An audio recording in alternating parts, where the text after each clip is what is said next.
Segala puji, hormat, dan syukur bagimu ya Tuhan, Allah yang layak dipuji, disembah. Bagimulah segala pujian. Pagi hari ini ya Bapa yang baik, kami siapkan hati kami, jiwa, roh kami untuk dipenuhi dengan firman-Mu yang kudus. Berbicaralah ya Tuhan, kami siap menerima firman-Mu. Di dalam nama Tuhan Yesus Kristus kami berdoa. Haleluya. Amin. Puji Tuhan. Salam. Saudara-saudara, hari ini judul khotbahnya hidup ini adalah kesempatan. Amin. Amin. Pendahuluan.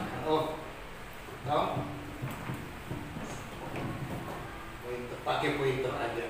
Rupanya operator nyaman. Ya.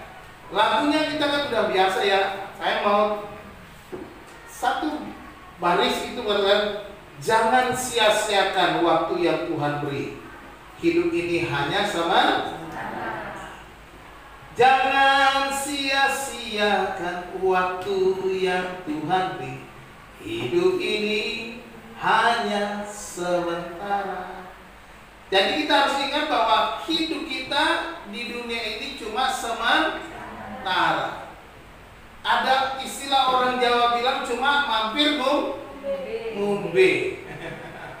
Di dunia ini cuma mampir ngombe, bukan minum, ya. Mampir minum katanya gitu ya. Ya. Sekarang saudara-saudara, apakah yang ada di pikiran kita kalau kita hidup ini kita sebentar saja, sementara? Apa yang kita pikirkan harus menjadi sesuatu yang penting. Kalau saya sementara saja di dunia ini, apa yang saya pikir? Kemudian apakah rencana saya? Bagaimana rencana hidup saya? Ini harus menjadi hal yang kita pikirkan. Kalau kita cuma sementara, ngapain? Apa yang saya lakukan? Apa rencana saya? Harus itu.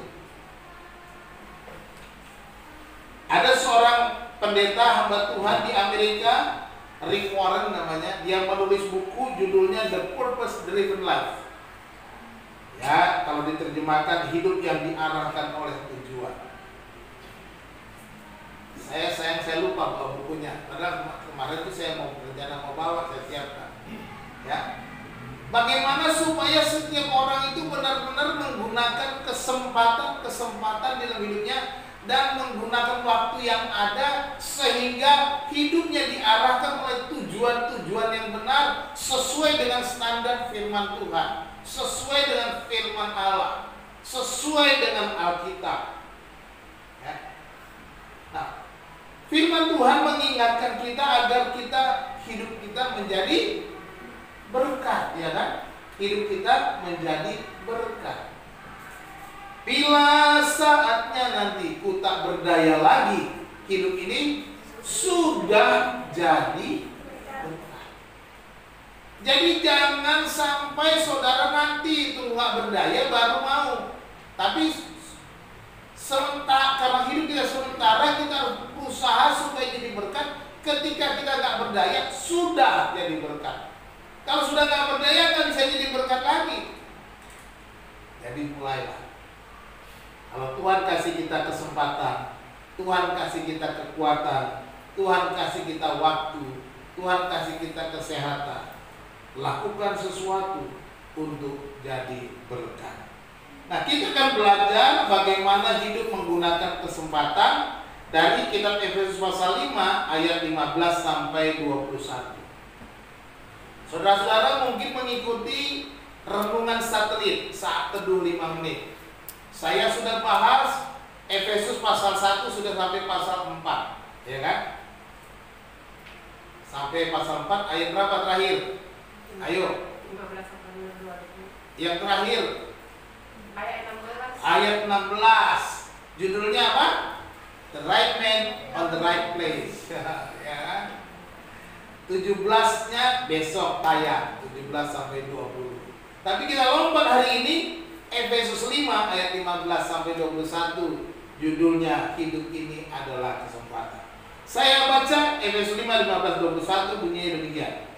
Karena itu perhatikanlah dengan seksama bagaimana kamu hidup. Janganlah seperti orang bebal, tetapi seperti orang arif.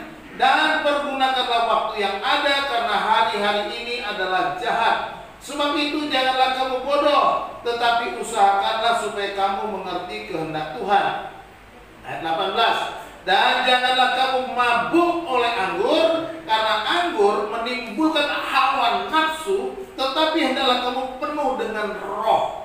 Ayat 19. Dan berkata-katalah seorang kepada yang lain dengan mazmur, kidung puji-pujian, dan nyanyian rohani. Bernyanyilah dan bersoraklah bagi Tuhan dengan segenap hati. Ayat 20. Ucapkanlah syukur senantiasa atas segala sesuatu dalam nama Tuhan kita Yesus Kristus kepada Allah dan Bapa kita. 21.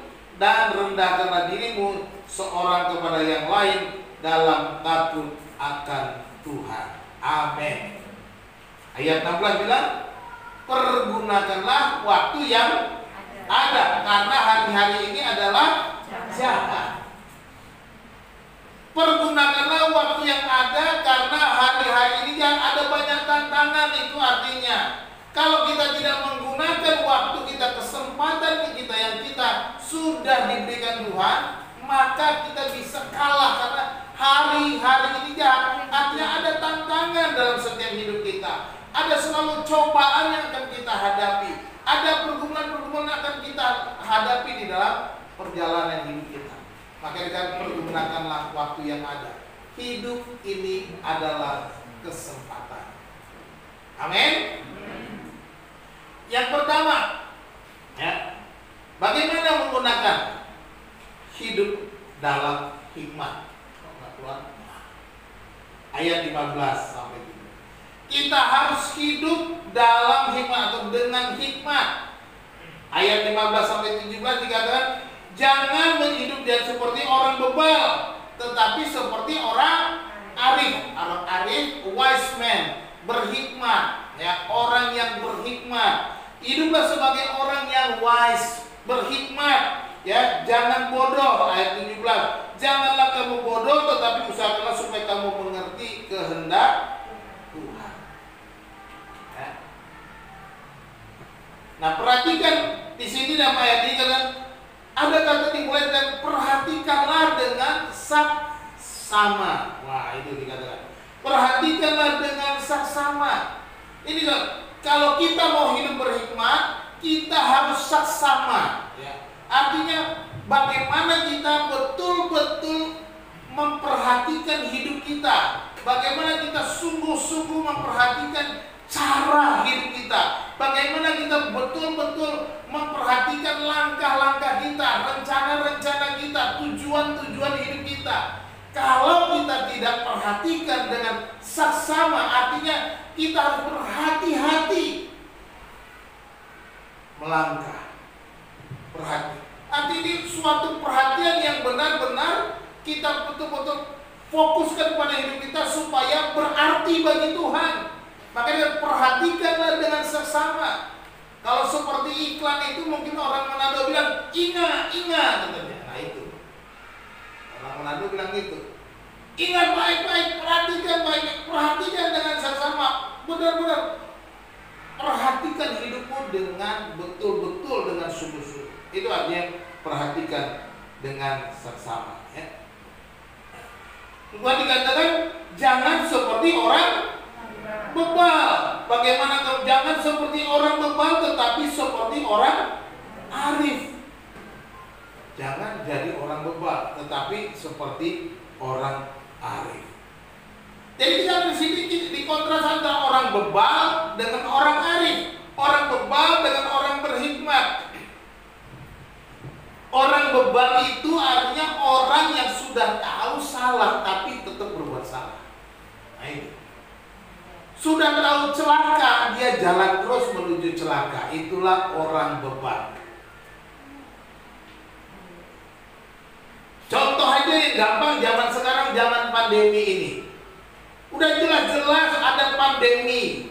Pemerintah bilang pakai protokol kesehatan. Jangan lupa pakai masker. Jangan lupa cuci tangan, bersihkan diri. Tapi nggak mau. Bebal itu namanya.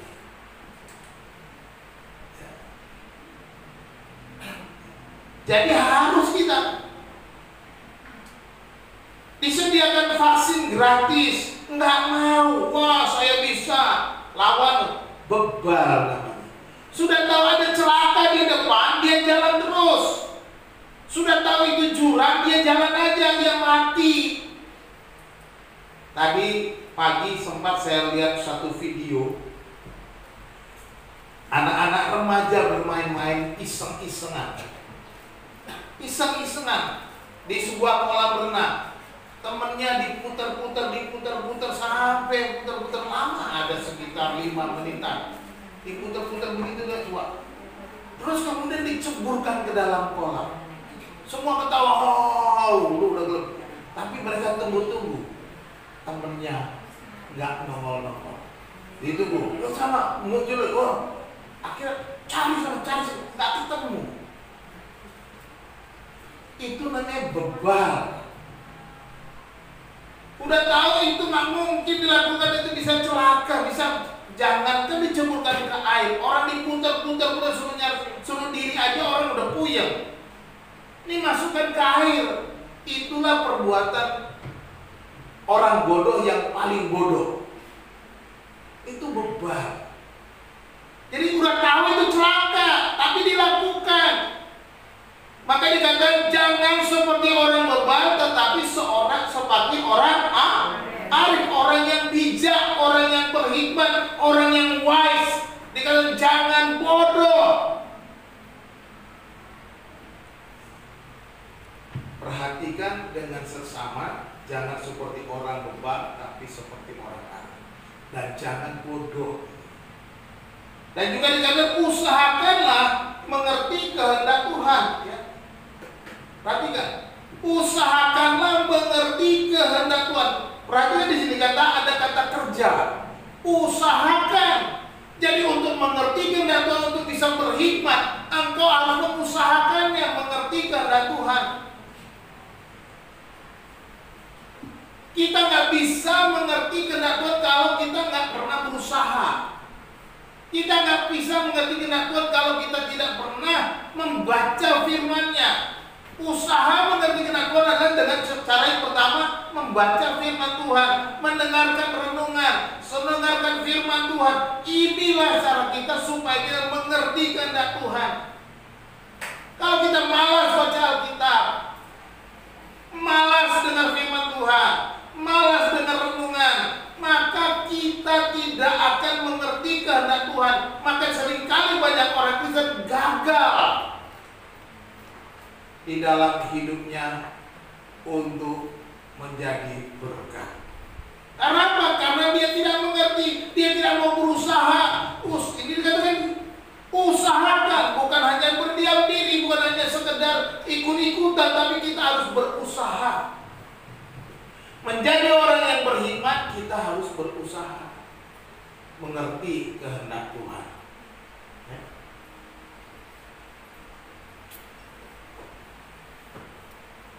Kalau mau tahu tentang hikmat, baca kitab Amsal.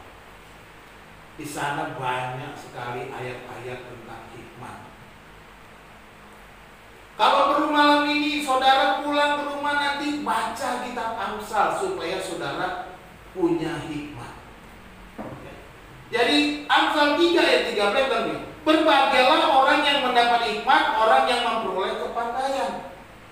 Jadi ada berkat. Akan berbahagialah orang yang mendapat hikmat, orang yang memperoleh kepandaian. Jadi jangan pernah abai terhadap hikmat. Makanya saya berusahakan hikmat, kepintaran, kepandaian. Kita harus berusaha, kita terus belajar, kita harus terus-menerus belajar. Seperti saya katakan, kita ini menjadi seorang murid. Renungan hari Senin itu gitu. Kita menjadi murid, kita harus terus belajar. Kalau menjadi murid berarti kita seorang pembelajar. Seorang pembelajar kita harus berusaha supaya mengerti kehendak Tuhan, supaya kita mengerti hikmatnya Tuhan, maka kita akan berbahagia. Kita akan diberkati oleh karena hikmat. Amsal 16 ayat 16 dikatakan, memperoleh hikmat sungguh jauh melebihi memperoleh emas, dan mendapat pengertian jauh lebih berharga daripada mendapat perak. Jadi mendapat hikmat itu lebih tinggi nilainya daripada emas dan perak. Carilah hikmat. Hikmat dari Tuhan ada dalam Alkitab, ada dalam firman Tuhan. Hikmatnya Tuhan ada di sini. Kalau engkau mau menjadi orang yang bijak, harus baca. Dikatakan firman Tuhan, permulaan hikmat adalah takut akan Tuhan. Mulainya di sana. Jadi hidup yang benar-benar hidup yang menggunakan kesempatan yang ada, hiduplah dengan hikmat. Hiduplah dengan bijak. Jadilah orang-orang bijak di dalam perjalanan hidup saudara. Orang-orang yang berhikmat dikatakan orang-orang yang berbahagia. Orang-orang yang berhikmat melebihi mendapatkan emas dan perak. Itu sangat berharga. Ini firman Tuhan yang bilang, bukan saya yang katakan. Dan Salomo sebagai seorang raja, dia seorang yang minta kepada Tuhan supaya diberikan hikmat. Ketika dia menjadi raja, diangkat menjadi raja, Tuhan minta, kau minta apa?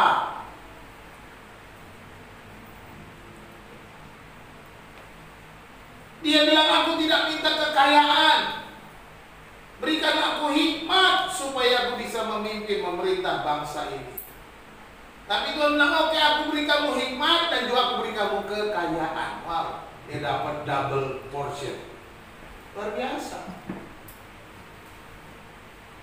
Kalau mau cari kekayaan, cari harta, semuanya berusaha keras mencari segala, boleh carilah. Tetapi kalau kau tidak cari hikmat, sia-sia semua hartamu. Semuanya seperti bersayap, kata Firman. Itu bisa terbang, hilang begitu saja. Tetapi kalau engkau mencari hikmat, engkau mendapatkan melebihi daripada mendapatkan emas, perak, dan segala yang berharga. Karena engkau mendapat hikmat, engkau diberkati Tuhan. Karena engkau dipelihara Tuhan. Jadi ini yang kita ingat. Hiduplah dengan hikmat. Orang yang menggunakan kesempatan dengan baik, dia hidup dengan hikmat, dia hidup dengan bijak, dia hidup dengan benar-benar. Jangan mengikuti jalan orang-orang bodoh. Jangan hidup dengan cara-cara yang bodoh. Tiap hari, tiap detik, tiap waktu, kita harus hidup dengan hikmat. Inilah orang yang menggunakan kesempatan. Yang kedua hidup penuh roh. Orang yang menggunakan kesempatan, dia hidup dengan hikmat. Dan yang kedua, dia hidup penuh roh. Di dalam ayat 18, dan janganlah kamu mabuk oleh anggur, karena anggur menimbulkan hawa nafsu, tetapi hendaklah kamu penuh dengan roh. Perhatikan di situ dikatakan, jangan kamu mabuk oleh anggur. Mabuk dalam bahasa aslinya metusko. Mabuk oleh, saudara bisa bayangkan orang-orang yang mabuk dengan anggur, mabuk dengan minuman beralkohol gitu.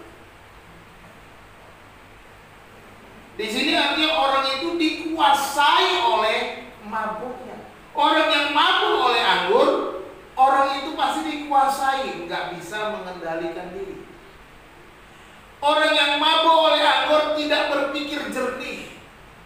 Orang yang mabuk anggur, dia pasti lemah.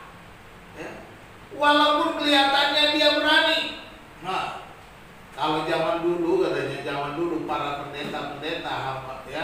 di Indonesia Timur katanya. Supaya berani khotbah, dia minum air kata-kata. Ada namanya air kata-kata. Artinya dia mabuk dulu supaya wah bisa berani ngomong. Hah? Sama. Itu hati-hati air kata-kata itu. Cap tikus katanya. Ya, itu namanya mabuk anggur, bukan penuh roh. Dikatakan jangan kamu mabuk. Artinya jangan kamu dikuasai oleh anggur itu. Jangan sampai anggur itu mabuk menjadi menguasai kamu, mengendalikan kamu sehingga kamu nggak punya apa-apa, tidak berdaya, tidak punya kekuatan, tidak punya hikmat, tidak punya kemampuan. Ini orang yang mabuk oleh anggur. Sebab dikatakan anggur menimbulkan apa? Hawa nafsu. Alkitab bilang anggur menimbulkan hawa nafsu. Artinya di sini bicara soal alkoholnya ya. Memang orang Israel biasa minum anggur, ya, minum anggur. Yesus minum anggur dalam perjamuan kan, tetapi bukan mabuk anggur. Mereka tidak dikuasai anggur lalu minum sepuasnya sebanyak-banyak sampai teler, sampai bilang aroan. Ya, bukan begitu. Kalau ditanya orang, ayo, air, gak jelas lagi ngomongnya karena sudah mabuk. Isi keluarmu, sekolah, katanya gitu. Gak jelas lagi karena mabuk. Karena orang-orang itu dikatakan kata hawa nafsu itu dalam bahasa ini asotia. Dalam Titus 1:6, 1 Petrus 4:4 diterjemahkan itu sama dengan hawa nafsu, artinya itu tidak senonoh. Orang itu kan hidup tidak senonoh. Ini bahaya orang yang mabuk. Jadi dikatakan di sini kemabukan itu menimbulkan hawa nafsu, kehidupan yang tidak senonoh, kehidupan yang pasti tidak berkenan dengan Tuhan. Jadi jangan lagi kamu mabuk oleh anggur. Jangan mabuk. Tetapi harus mabuk apa? Mabuk roh. Artinya kan penuh roh. Hendaklah kamu penuh roh kudus. Rohnya belum satu, roh kudus. Kata penuh di situ digunakan kata pleroo. Pleroo itu artinya full, penuh, atau komplit, lengkap, perfect, sempurna. Jadi hendaklah kita itu dikendalikan, dikuasai oleh Roh Kudus, ya, artinya dipimpin oleh Roh. Penuh artinya dipimpin, dikuasai, dikendalikan oleh Roh Kudus. Jadi ada kontras. Tadi kontrasnya orang bebal sama orang arif, sekarang mabuk anggur sama penuh roh. Itu kontras. Gunakan kesempatan hidupmu supaya kamu benar-benar jadi berkat. Hiduplah dengan Roh Kudus, penuh Roh Kudus, dikendalikan. Serahkan hidupmu dipimpin Roh Kudus, serahkan hidupmu dikuasai Roh Kudus, supaya Roh Kudus itulah yang mengendalikan kamu. Seperti anggur itu yang mabuk untuk orang itu dikendalikan, gak jelas lagi. Kita juga ketika dipenuhi Roh, kita ada hanya apa? Dipimpin Roh untuk melakukan segala sesuatu. Ketika kita dipimpin Roh, maka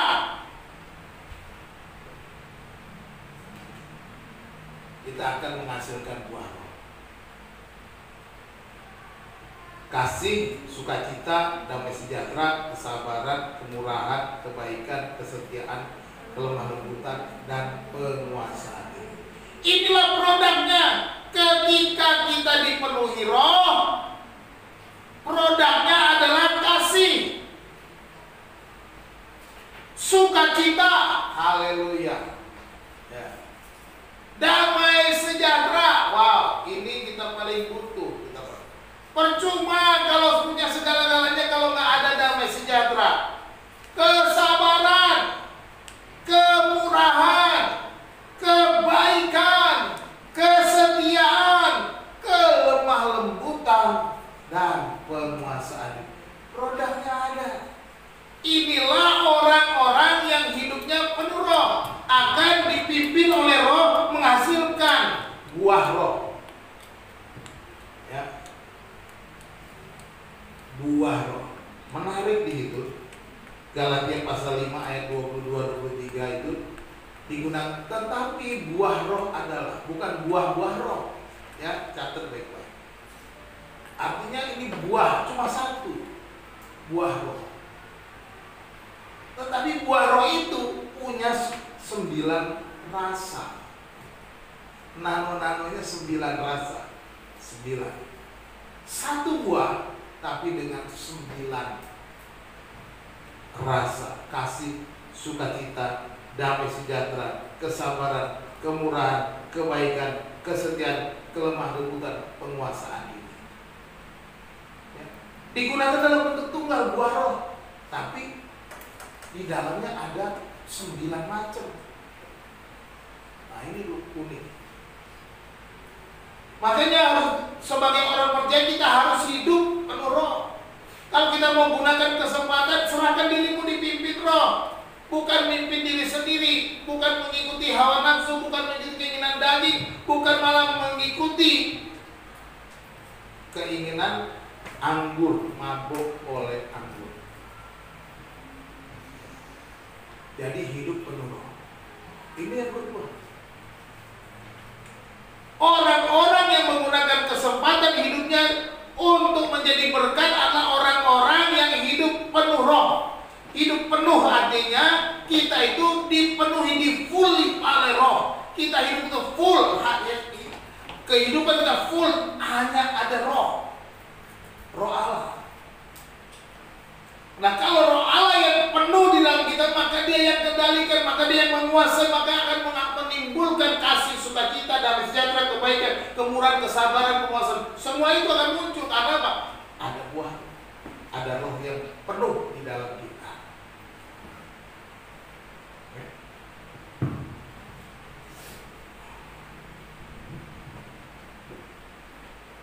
Hidup ini adalah kesempatan untuk jadi berkat. Oleh sebab itu, hiduplah dengan hikmat. Oleh sebab itu, hiduplah penuh Roh Kudus. Dan yang ketiga, hiduplah rendah hati. Hiduplah rendah, ayat 19-21. Dan berkata-katalah seorang kepada yang lain dalam mazmur, kidung, puji-pujian dan nyanyian rohani.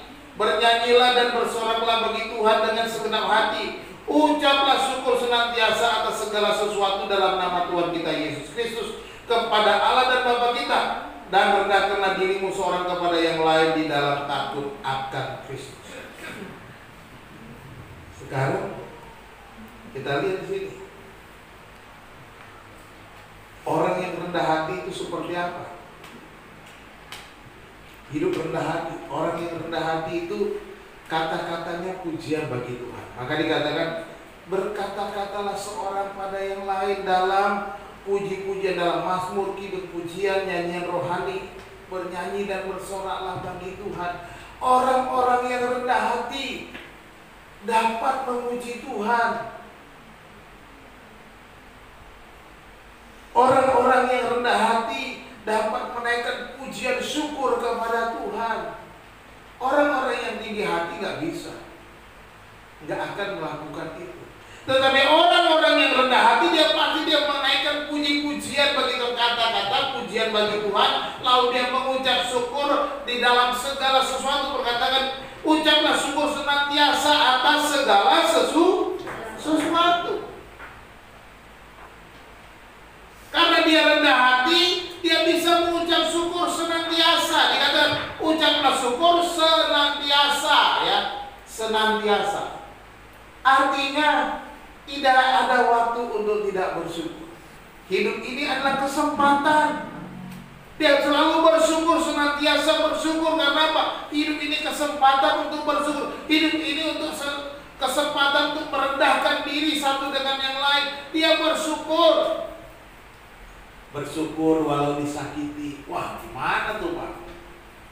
Masa disakiti bersyukur? Ya, inilah yang harus kita lakukan sebagai orang yang percaya. Kita harus bersyukur ketika kita disakiti oleh orang lain, karena Tuhan akan mengajarkan kita kebaikan-kebaikan. Ada kebaikan di sana. Mengucap syukur senantiasa dalam segala sesuatu. Segala sesuatu. Bukan mengucap syukur senantiasa untuk hal-hal yang menyenangkan saja, bukan untuk hal-hal yang baik-baik saja, bukan mengucap syukur untuk hal-hal yang membuat kita penuh dengan berkat, baru diterima kerja, baru dapat gaji, baru dapat bonus, baru dapat rekanan, pokoknya banyak-banyak yang dibilang berkat, baru dapat rezeki. Bersyukur. Sakit pun perlu bersyukur.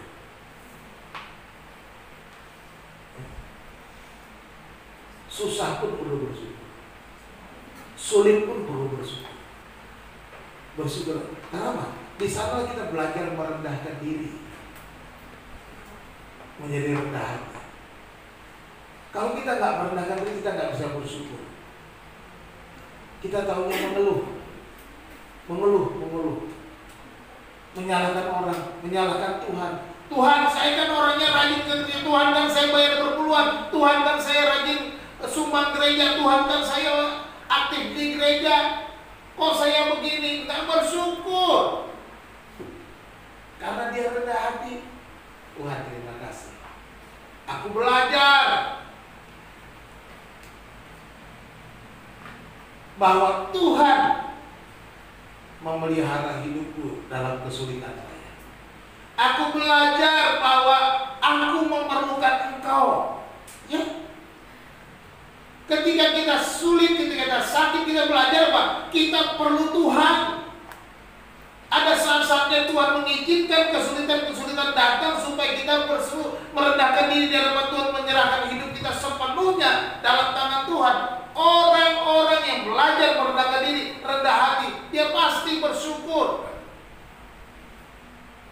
Sulit bersyukur bagi orang-orang yang tidak mau merendahkan dirinya di hadapan Tuhan. Dia merasa dia sudah melakukan lebih.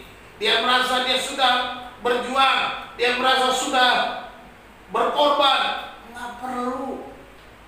Itu namanya kita tinggi hati. Sama Tuhan kok mau tinggi hati.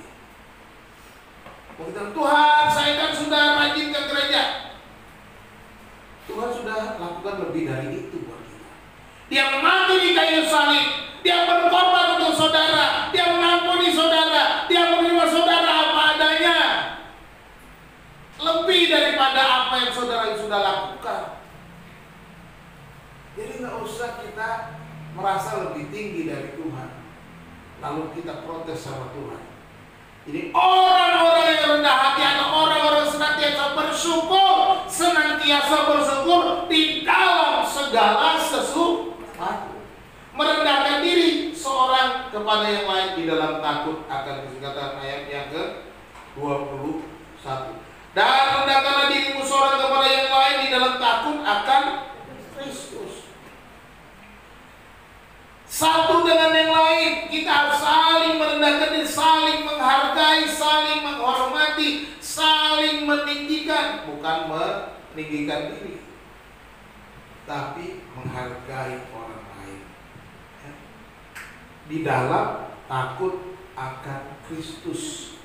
Ingat baik-baik. Catatannya di sini, merendahkan diri seorang kepada yang lain, satu dengan yang lain, di dalam takut akan Kristus.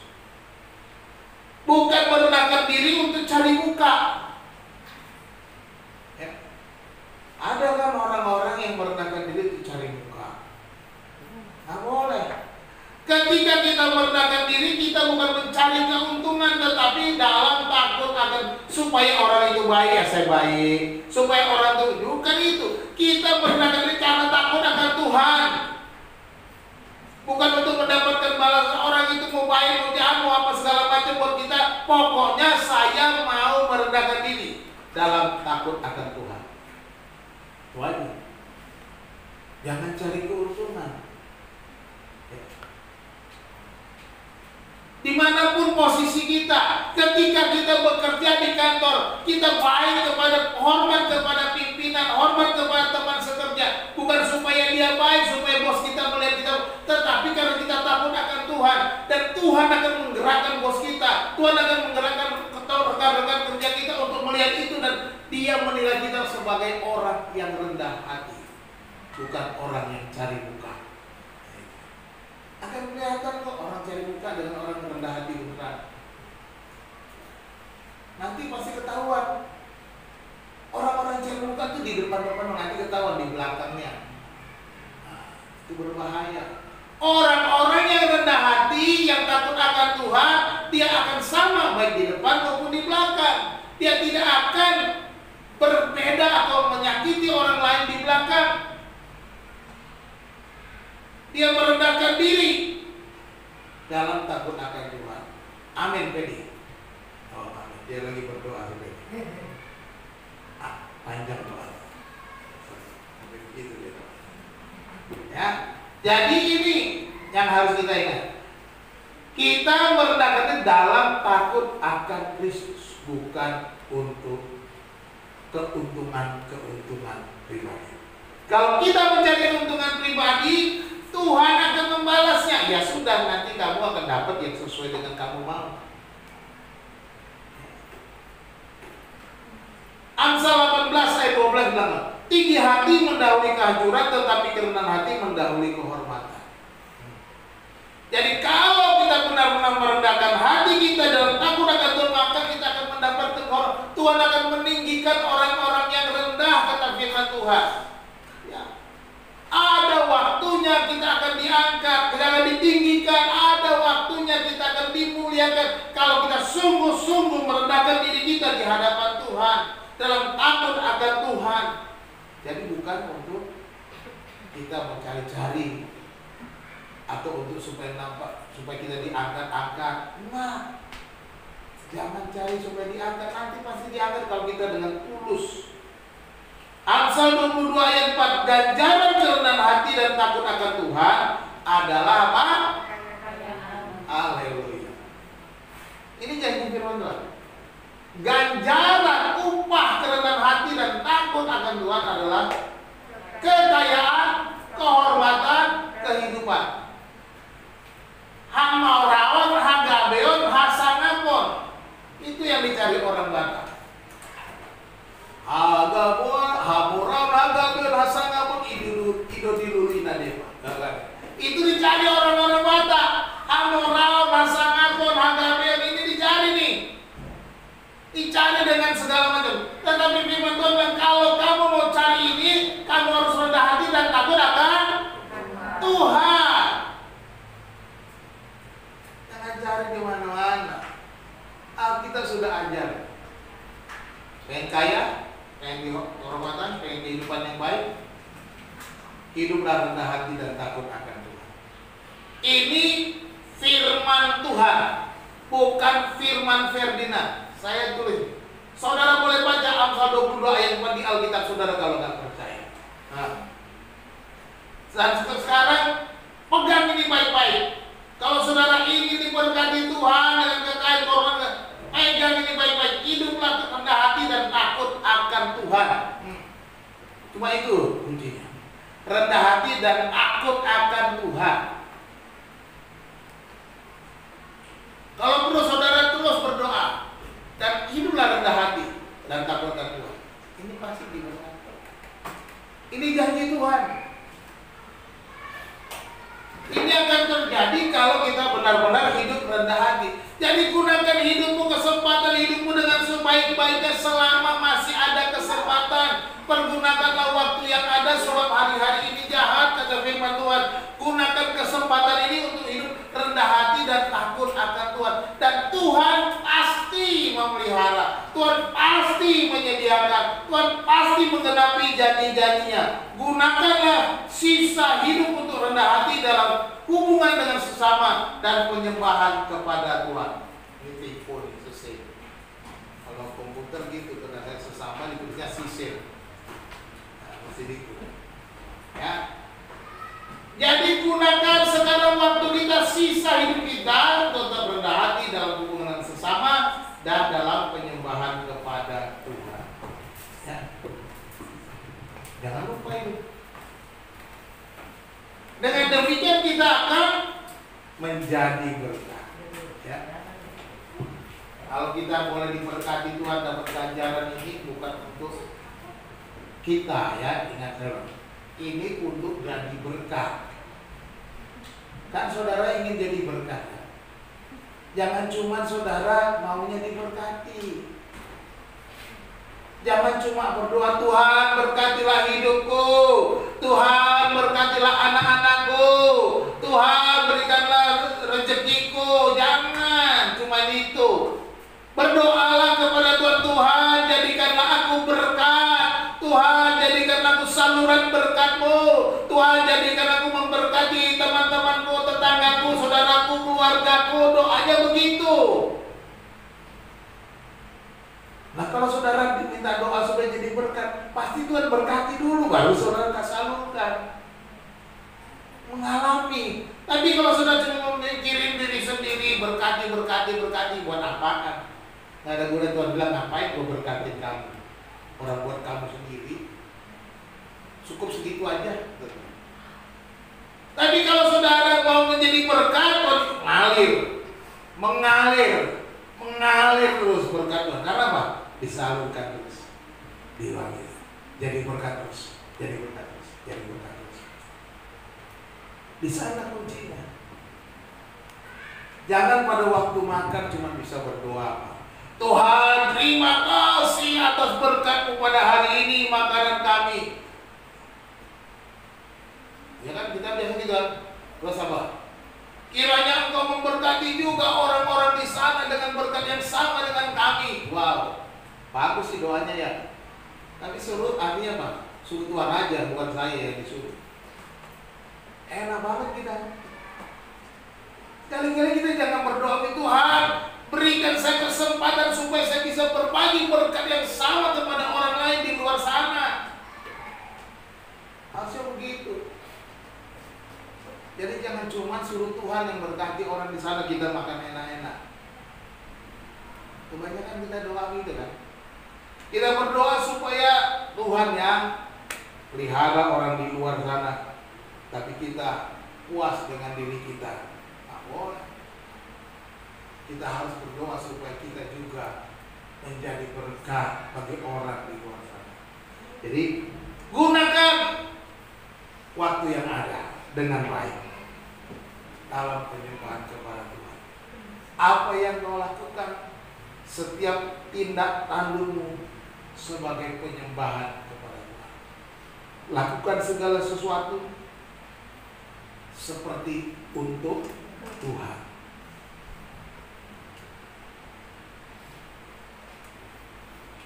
Terakhir, pergunakanlah waktu yang ada. Yang pertama apa?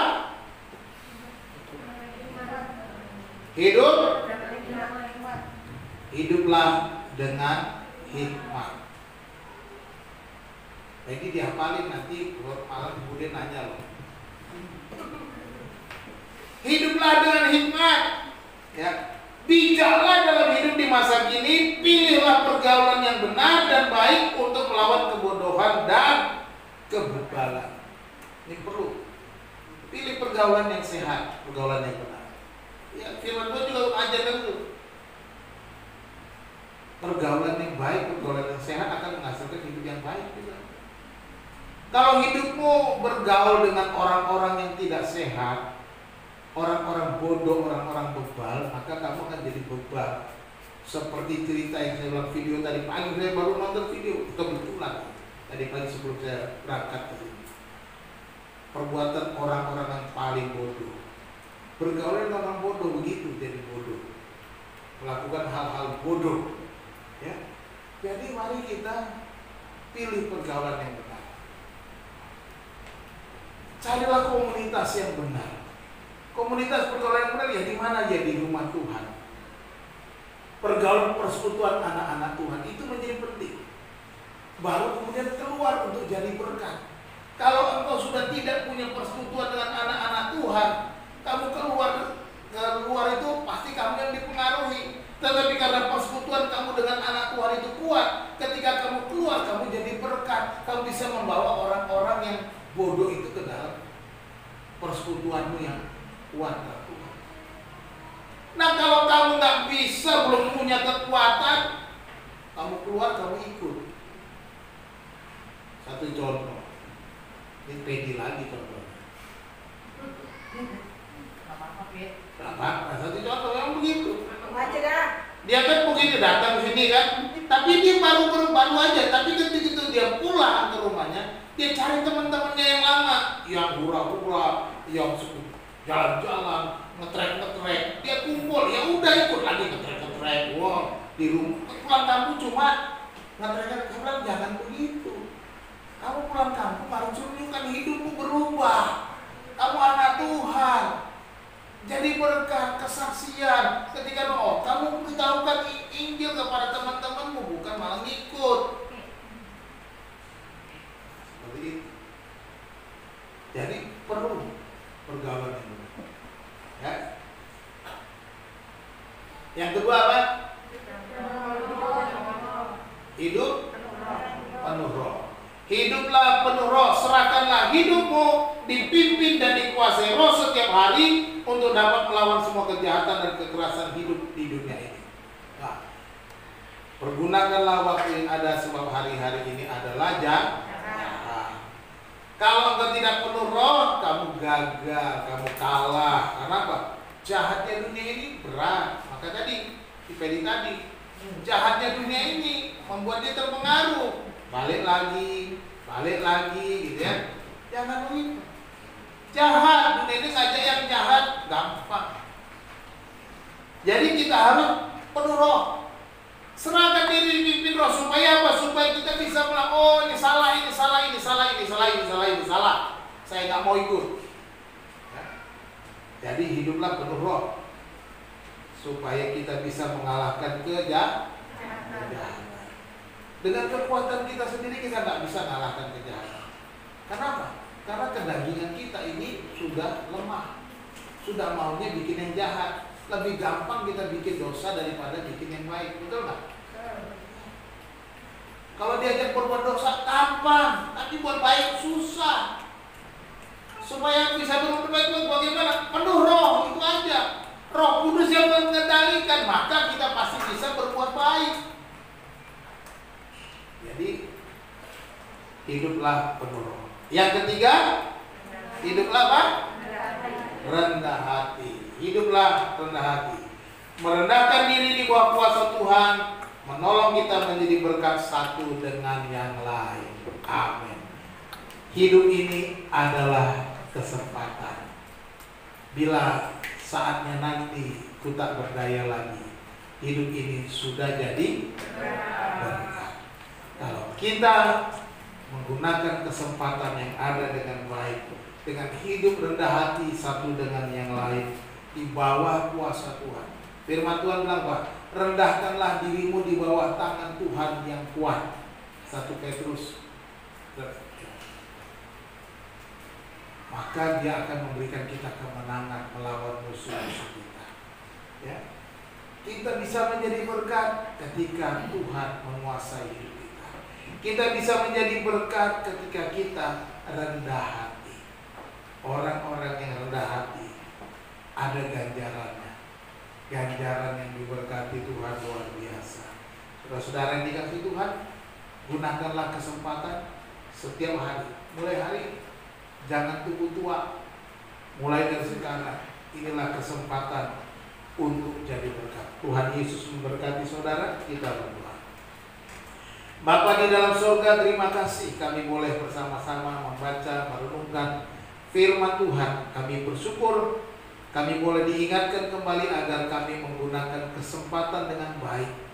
Menggunakan kesempatan sebab hari-hari ini adalah jahat. Tuhan, tolonglah kami sebagai orang-orang yang lemah ini. Berikanlah kami hikmat dan kemampuan supaya kami dapat menjalani hidup kami sehingga kami menjadi berkat. Kami hidup dengan hikmat, hidup dengan penuh roh, hidup dengan rendah hati. Biar Tuhan menolong kami supaya kami boleh berkemenangan. Terima kasih Tuhan, hamba-Mu berhenti berbicara, biarlah Roh-Mu yang kudus ya Tuhan terus mengingatkan kami dan berbicara kepada kami ketika kami melewati masa-masa sulit dalam hidup kami, dalam keseharian kami. Dalam nama Tuhan Yesus kami berdoa. Haleluya. Amin. Terima kasih, Tuhan Yesus memberkati. Baik, saya serahkan kepada